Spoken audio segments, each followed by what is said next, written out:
வணக்கம். நான் சித்த மருத்துவர் சங்கீதா பேசுகிறேன். இன்று வாழைத்தண்டு உணவில் சேர்த்துக்கொள்வதால் ஏற்படும் பயன்களை பற்றி பார்க்கலாம். இந்த சேனலுக்கு லைக் பண்ணுங்கள், சப்ஸ்கிரைப் பண்ணுங்கள். வாழைத்தண்டு, இந்த வாழைத்தண்டில் அதிக அளவு பொட்டாசியம் நிறைந்து காணப்படுகின்றது, வைட்டமின் B6 காணப்படுகின்றது, நார்ச்சத்து நிறைந்து காணப்படுகின்றது. இதனால் உடலுக்கு மிகுந்த நன்மை தருகின்றது. இந்த வெயில் காலங்களில் உடல் குளிர்ச்சி பெறவும் இந்த வாழைத்தண்டு மிகுந்த பயனுள்ளதாக இருக்கின்றது. இந்த நார்ச்சத்து இருப்பதால் மலச்சிக்கலை போக்குகின்றது. மேலும் இது உடல் எடை குறைப்புக்கு பயன்படுகின்றது. இதில் உள்ள வைட்டமின்கள் நிறைந்து காணப்படுவதால் உடலுக்கு ஒரு புத்துணர்வு தருகின்றது. இந்த வாழைத்தண்டில் பொட்டாசியம் மிகுந்து காணப்படுவதால் இரத்த அழுத்தத்தை சமன் செய்கின்றது. மேலும் சர்க்கரை நோயாளிகளுக்கு மிகுந்த பலன் தருகின்றது. இந்த வாழைத்தண்டு அடிக்கடி உணவில் சேர்த்துக்கணும். அப்படி சேர்த்துக்கும் பொழுது நம்மளுக்கு இந்த குடல் பிரச்சனைகளை எல்லாம் சரி செய்கின்றது.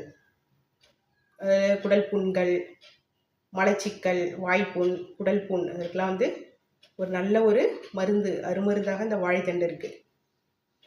அதுபோல் இந்த வாழைத்தண்டு ஒரு சிறுநீரக கற்களையெல்லாம் நன்றாக கரைத்தெடுக்கின்றது. சிறுநீரகத்தை சுத்தம் பண்ணுது. மேலும் UTI infection, urinary tract infection, அந்த சிறுநீரக பாதையில் உள்ள தொற்றுக்களெல்லாம் நீக்கி எரிச்சல், கடுப்பு, வலி ஆகியவற்றையெல்லாம் இந்த வாழைத்தண்டு குறைக்கின்றது. மேலும் இது உடல் பருமனையெல்லாம் குறைக்கின்றது.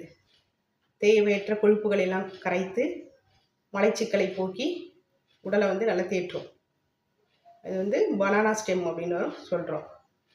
இந்த வாழைத்தண்டை அடிக்கடி உணவில் சேர்த்துக்கிட்டால் நல்ல ஒரு மாற்றங்கள் நம்ம உடம்புல ஏற்படும்.